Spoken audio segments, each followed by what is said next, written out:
Helen, are you okay? Actually, no, I'm not okay. I'm not. You all should be ashamed of yourselves.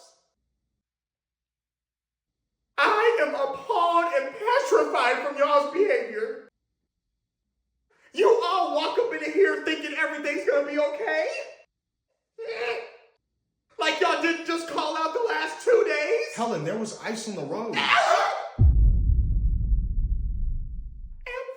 Everybody had the same excuse. There was ice on the road. There may have been ice on that road, but I showed up each day knowing I could have slipped off a bridge.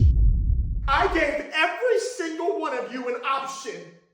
I was either going to send you an Uber, I was either going to come pick you up. Every single one of you guys said no.